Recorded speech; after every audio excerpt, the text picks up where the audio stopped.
Good evening and welcome to Muncie Memorial United Methodist Church for our Good Friday service. Tonight's service is a service of Tenebrae, a service of shadows, where we move from light to darkness as we recall the last hours of Jesus' life. As you watch at home, we invite you to participate by dimming the lights in your own home as we move through the service. Would you pray with me the opening prayer?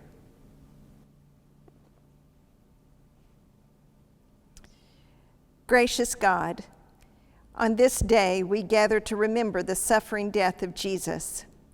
He was despised and rejected, oppressed and afflicted, yet he was prepared to be wounded for our transgressions. We come overwhelmed by the depth of Jesus' love for us and his commitment to defeat evil, even when that meant his own suffering and his own death. In his willingness to make us righteous, he poured himself out to death, even death on a cross. And so in response to such love and sacrifice, we commit ourselves as his disciples to overcome evil with good, suffering with wholeness, and oppression with justice. In Jesus' name we pray. Amen.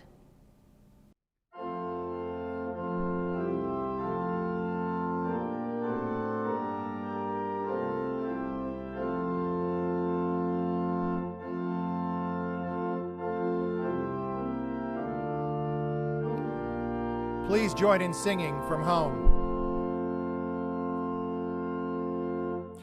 When I survey the wondrous cross on which the Prince of Glory died, my richest gain I count but loss, and pour contempt on all my pride.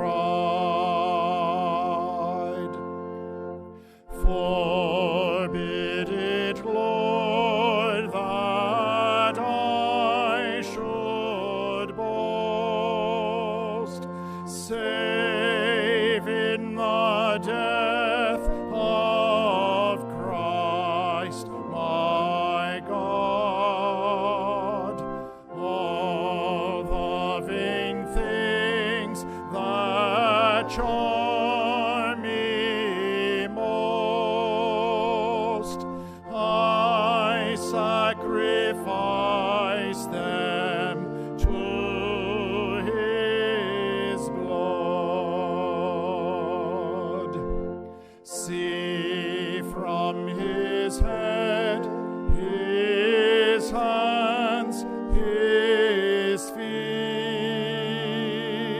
sorrow and love flow mingled down. Did such love and sorrow meet, or thorns compose so rich a crown? Were the whole realm of nature mine, that were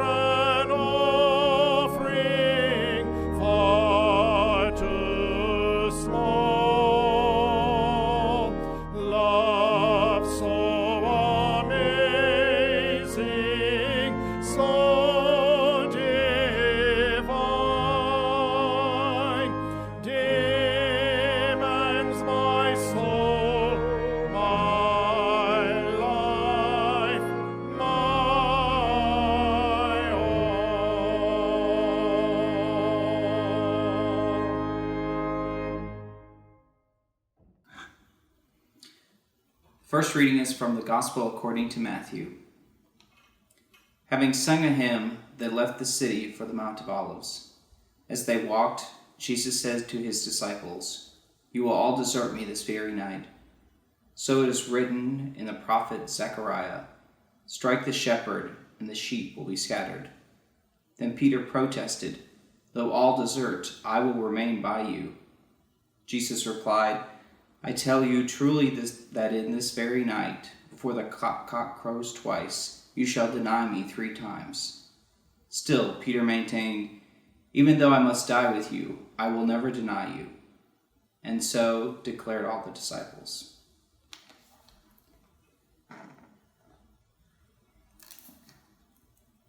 Jesus halted at an olive grove called Gethsemane. Then, going apart with Peter, James, and John, he left them on watch and continued a little farther, alone. There he fell on his face in anguished prayer. Soon he returned to the 3 on watch and found them sleeping. Rousing them, he asked Peter, "Could you not watch with me for just 1 hour? Watch and pray that you are not put to the test.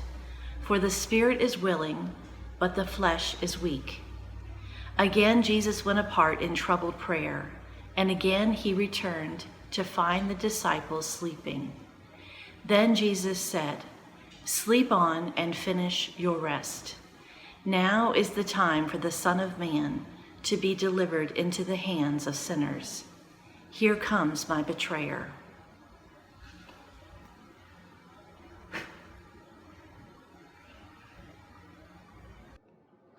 Jesus had not finished speaking before Judas, one of his own disciples, arrived with a group of Roman soldiers and other armed men from the temple.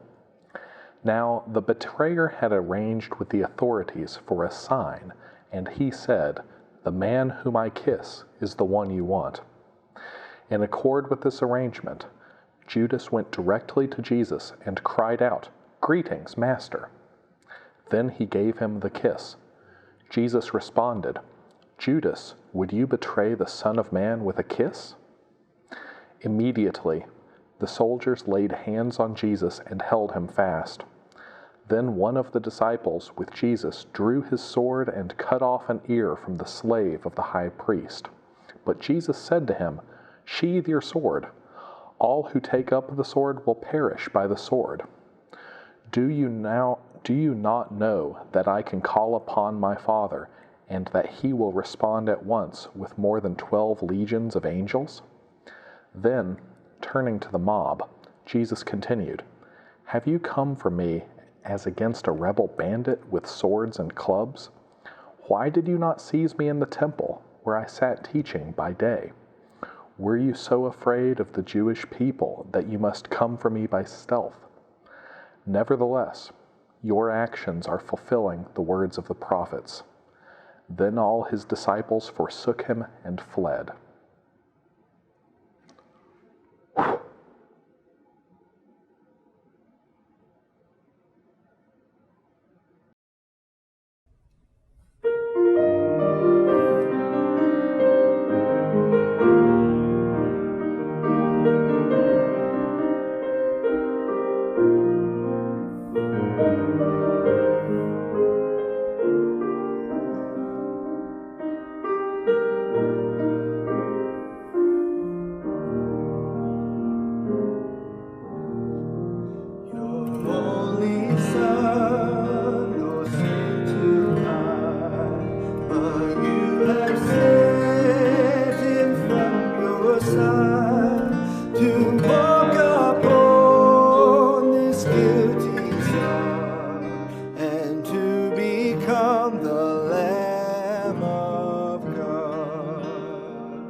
by Jesus Christ, the Lamb of God.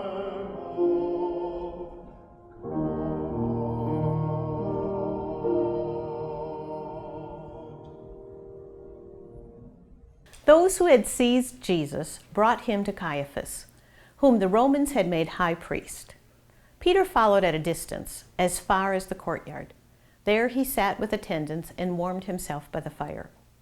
The high priest had gathered his whole council, and they began to arrange the case against Jesus, which they would present to Pontius Pilate, the governor.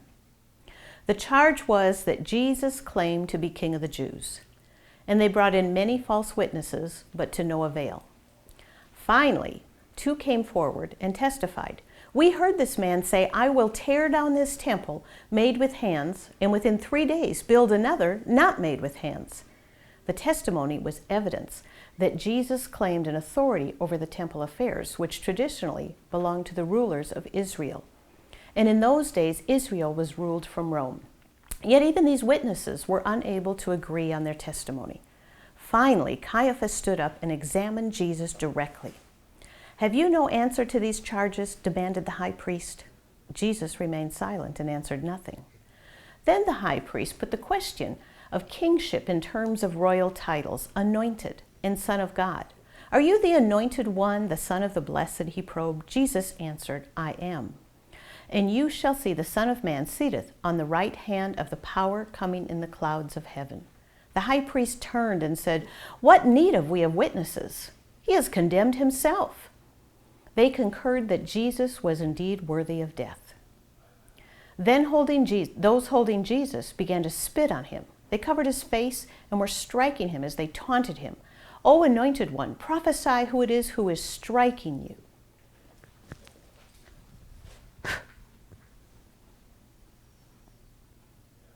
Now Peter was warming himself in the courtyard when the small slave girl entered. She confronted Peter and said, "You also were with this Jesus the Nazarene." Peter quickly gave a denial. "I do not know what you are talking about," he replied, and went outside into the gateway. Meanwhile, the cock crowed. The slave girl followed Peter out and said to the bystanders, This man is one of them." Again, Peter denied knowing Jesus. After a little while, the bystanders said directly to Peter, "Surely you are one of them, for you speak with a Galilean accent."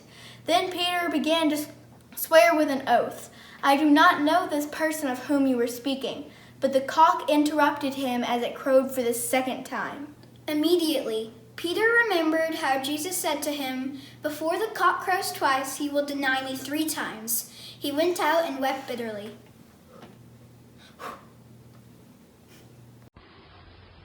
When morning arrived, all the chief priests, along with the other Roman collaborators, bound Jesus and delivered him over to Pontius Pilate, the imperial Roman governor. When Judas saw what was happening, he knew that Jesus was doomed, and he repented. He returned the 30 pieces of silver to the chief priests and confessed, "I have sinned in betraying innocent blood." "What is that to us?" they responded. "That is your affair." Judas threw down the 30 pieces of silver in the temple. Then he went out and hanged himself. Picking up the silver pieces, the chief priest said, "It is unlawful to put the silver into the treasury, for it is blood money." Whereupon they used the money to buy the potter's field for the burial of strangers. Therefore, that field is known to this day as the field of blood.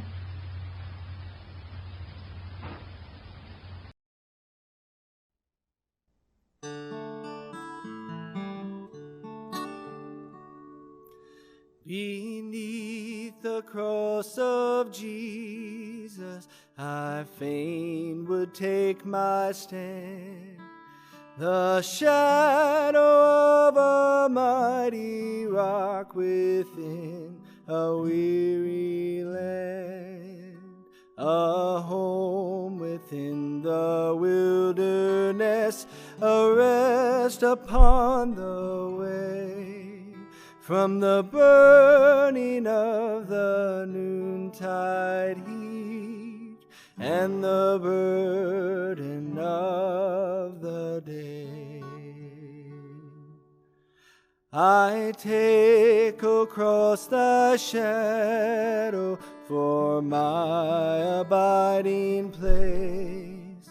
I ask no other sunshine than the sunshine of his face. Content to let the world go by, to know no gain nor loss. My sinful self, my only shame, my glory, all the cross.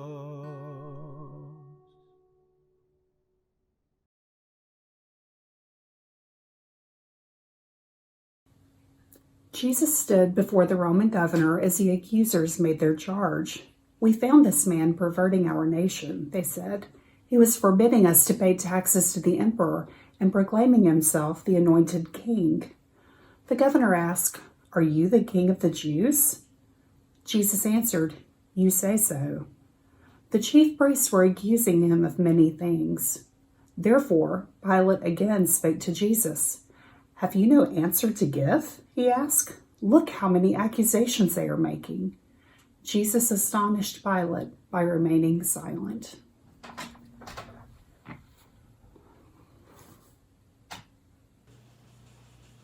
At that festival, the governor used to release a prisoner, and some were urging Pilate to do so at this time. Now there was a notable rebel in prison with those who had committed murder during the insurrection. His name was Jesus Barabbas. Therefore, the chief priests arranged a demonstration to demand Barabbas. Pilate asked them, "Whom do you want me to release to you, Jesus Barabbas or Jesus the Anointed One?" The crowd shouted, "Crucify him!" Pilate continued, "Are you certain of his guilt?" The crowd took up the chant, "Crucify him! Crucify him!" Again Pilate spoke, "Shall I crucify your king?" "We have no king but Caesar," cried the demonstrators. Then Pilate agreed to release Jesus Barabbas. But Jesus the Anointed One he handed over to his soldiers for scourging and crucifixion.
The soldiers led Jesus away within the governor's palace.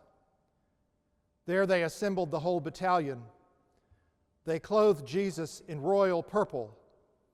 They set a crown of thorns upon his head and shoved a reed between his fingers for a scepter.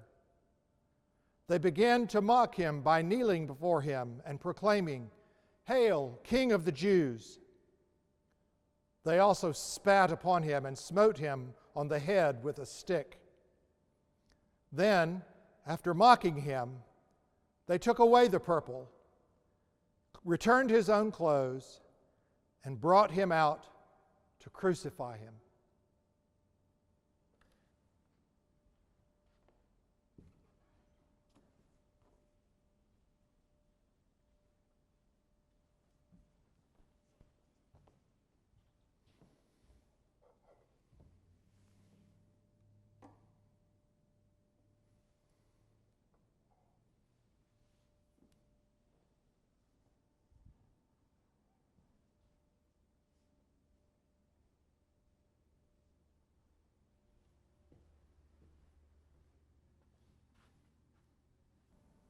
On the road, they met an African of Cyrene named Simon, coming in from the countryside. Him they compelled to carry the cross. They brought Jesus to a place called Golgotha, which means skull. There, they crucified him. They offered him wine mingled with myrrh, but he refused it.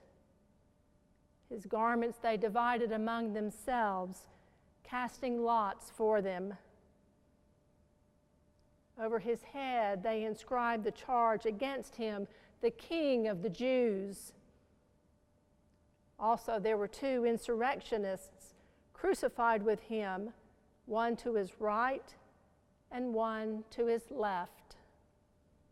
Those who passed by were shaking their heads in derision and saying, "So you would destroy the temple and rebuild it in 3 days. Save yourself. Come down from the cross." Likewise, the priestly collaborators mocked him as they said to one another, "He saved others. Himself he cannot save.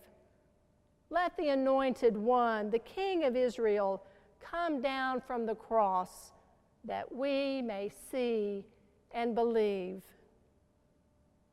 Even the 2 crucified with him reviled him.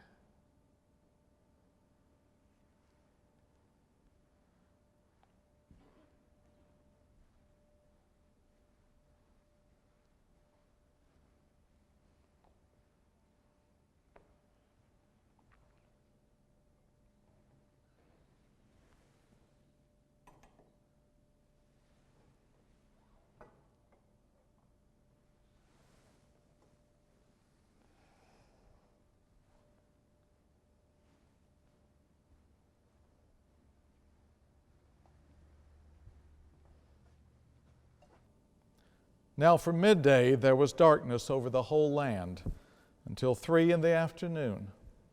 At that hour, Jesus cried out in a loud voice, "Eli, Eli, lama sabachthani," words that mean, my God,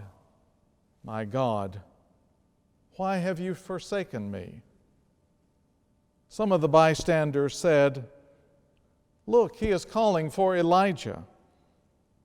One of them put a sponge full of vinegar on a stick and laid it to his lips. Others said, "Wait, let us see whether Elijah will come to take him down." Then Jesus uttered a loud cry and breathed his last breath. Suddenly the curtain of the temple was torn in 2 from the top to the bottom. The earth shook, and the rocks were split. Even the tombs of the dead were opened. Now when the centurion on watch and the others who were with him saw all that was taking place, they were filled with awe and said, "This man truly was God's royal son."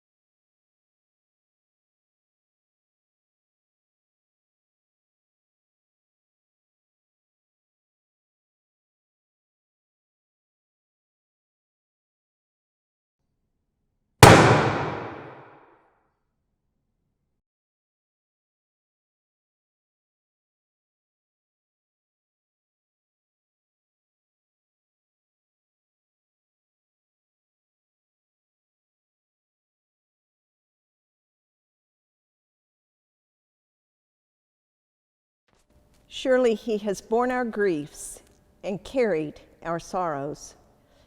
Yet we esteemed him stricken, smitten by God, and afflicted.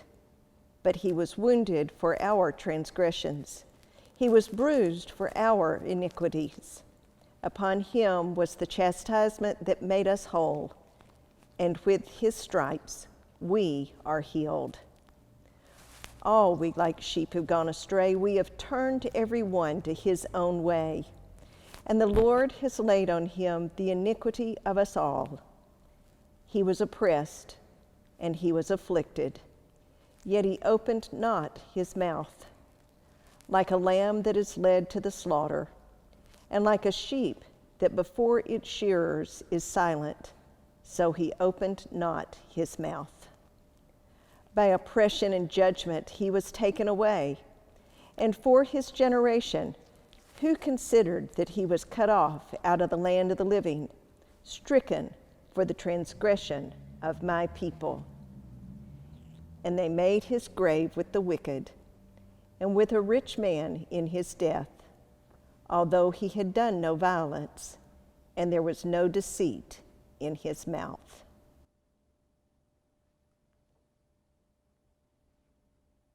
Were you